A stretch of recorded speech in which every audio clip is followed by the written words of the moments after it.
Question de René sur TorahBox. J'ai lu que le bouddhisme n'était pas une religion. Je trouve cela un manque de respect. Pourquoi dites-vous cela? Je ne sais pas, c'est pas moi qui ai dit ça, mais en plus, moi, je dis exactement au contraire. Je dis que le bouddhiste, beaucoup de bouddhistes disent qu'ils sont pas, eux-mêmes disent que c'est pas une religion. Eux-mêmes le disent, ils disent c'est une philosophie, mais c'est complètement faux.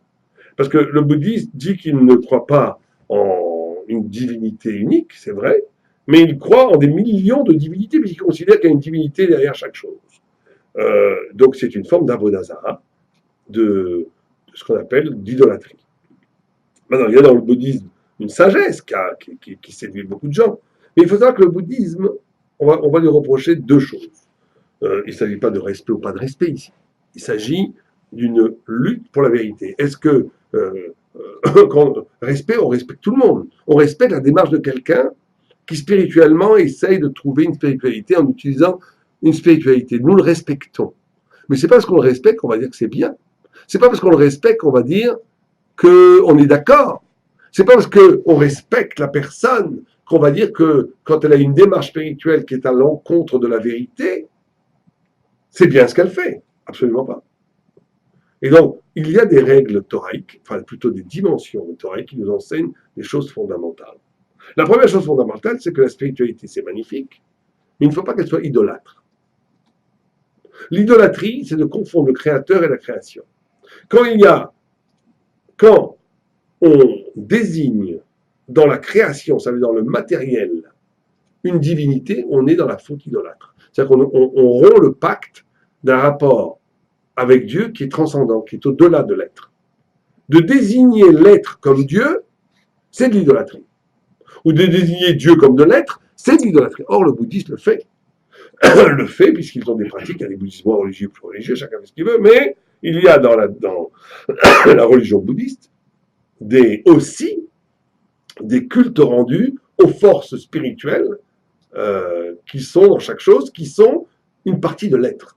Il y a le génie de l'arbre, le génie de la montagne, jusqu'au bout. Et ça, c'est une abomination pour la Torah, puisque c'est de l'idolâtrie. Même pour un goy, c'est interdit d'ailleurs, pas que pour un juif. C'est une des 7 mitzvahs de Bnei Noach. Deuxième chose, deuxième reproche, ou plus dire deuxième dénonciation que la Torah dit au bouddhisme, c'est qu'il y a dans le bouddhisme, en vérité, une fascination. Vous savez que la pensée bouddhiste, c'est le renoncement. C'est pas du tout ce qu'on croit, mais c'est un renoncement au plaisir, un renoncement à la douleur. C'est une sorte en vérité, de stoïcisme extrême où je me dégage des vicissitudes de la vie pour arriver à la plénitude, d'accepter le monde tel qu'il est, dans l'acceptant et dans le bonheur d'être. Très bien. La Torah aussi dit beaucoup de choses qui peuvent ressembler à cela, mais c'est très très différent. Dans la mesure où ce que la Torah repère dans la pratique bouddhiste, c'est que la recherche principale est la recherche du bien-être personnel. On utilise la spiritualité pour être bien dans sa peau. On utilise des pratiques spirituelles pour être protégé des agressions extérieures. On utilise la spiritualité pour bien vivre. Or, ça c'est le contraire de la Torah.